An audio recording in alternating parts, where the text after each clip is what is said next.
Focus ka sa sarili mong buhay. Huwag kang makialam sa buhay na may buhay para wala kang maging kaaway.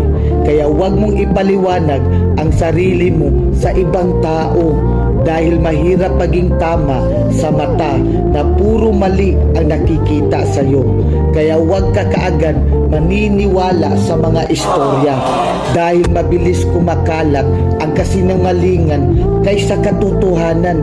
Kaya kapag nanira ka na walang basihan at gumawa ka ng kwento na walang basihan, inggit at chismosa ang tawag sa iyo.